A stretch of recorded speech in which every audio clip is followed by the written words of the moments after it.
Hi, I'm Michelle Tennant Nicholson. This is hashtag 21 day PR action guide. I'm waiting for my business partner, Drew Gerber, to join me. He's going to interview me about some things that we've been dealing with in this pandemic. And so the idea is to kind of talk about what's happening in this pandemic and how working at home has really been affecting all of us. So I wanted to just say hello. I'm here a few minutes early, and they went ahead and started the recording. So there I am. Hey, I was just yammering because the Zoom recording had already started. So I just went ahead and did a short intro. And hi, Drew. Hey, how are you? Good. So we can either start and stop the recording or just keep going because I've already introduced what we're doing. Okay, good. Well, what did you say? I said that hashtag 21 day PR action guide, but also that we're meeting because you were going to interview me about what it's like to work at home because many of us are working at home in this pandemic. Yeah.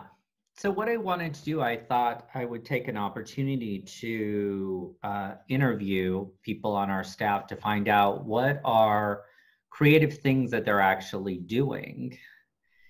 And yeah, because we have, like you say, we've worked at home now for 20 years. And I've worked, from our home for 20 years. So the question really is okay, it's not business as usual. Everybody's dealing with a lot, circumstances, whatnot. So I'm just curious, what are you doing now to kind of, keep inspired during the day, keep, motivated during the day, all those kind of things?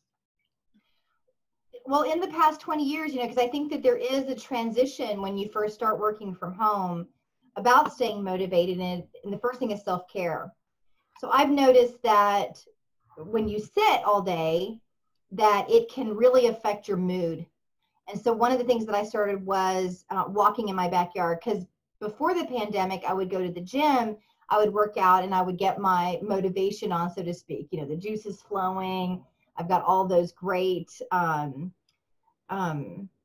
forgetting the word that I'm looking for right now. What's the stuff that happens? Your adrenaline, but also your endorphins. So the endorphins fly, right? So how do you do that in a pandemic? Because you're at home. So I've just been walking in circles in the backyard. And I thought one could look at it and be like, oh, that's boring. But I thought, what if I invited my friends and family and colleagues to join me? And the first time I was walking around, it was on a Saturday. And I thought to myself, oh my God, I'm not gonna be able to keep this up. This is so boring, And then I thought, and I started to kind of just, my mind wanders when you walk. And I thought, I'm probably just gonna not do this and sit down and Netflix and, just binge on Netflix. And then I started thinking about Walking Dead because I love zombie stuff. And then I thought, but why hashtag Walking Dead? Why not hashtag Walking Live? And so it was in the first walk that the thought came to me. And now I've been doing it since, we first started self-quarantining February 29th. So because my mom is living with us. So we've been doing it a few weeks earlier where I have been going to the gym. So the walking is my creative source now. I'm like, oh my gosh, what am I going to do when I have to go back to the gym and I don't have my walk in the morning, Yeah. All right. So what would you recommend, because not everybody has an acre backyard. What do you recommend for someone that's working in an apartment?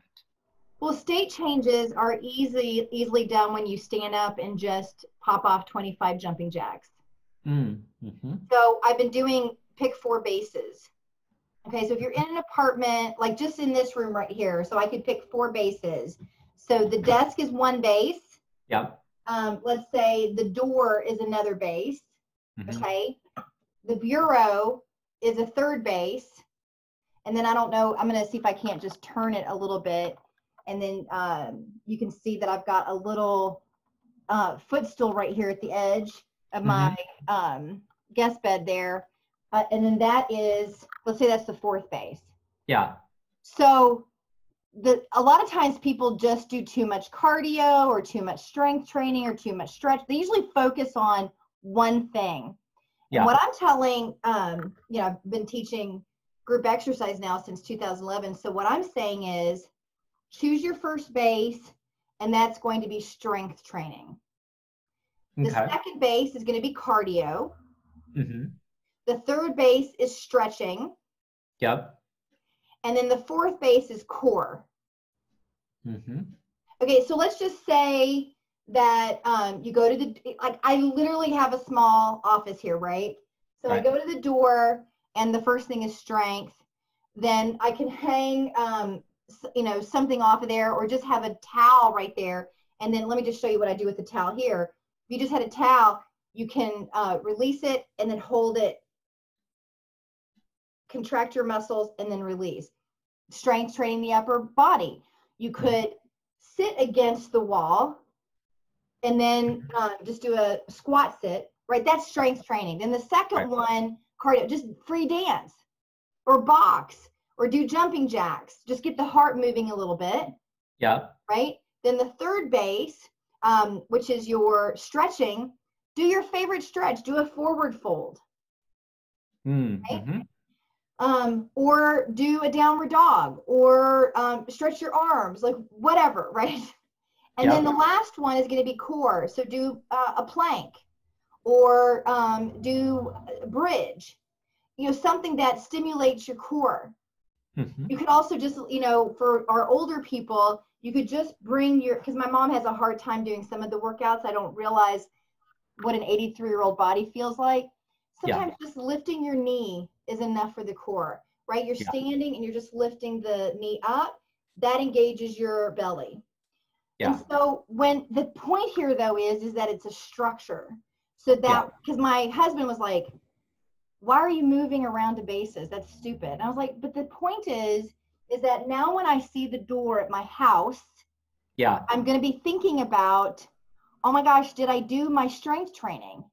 Yeah. When I see the bureau, I'm going to say, okay, did I do my cardio? Did I free dance? Did I box? Did I do my jumping jacks?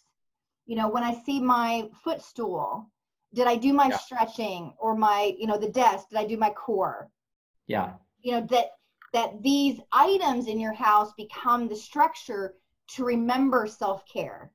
Yeah, they're anchors for you. Yeah, that's great.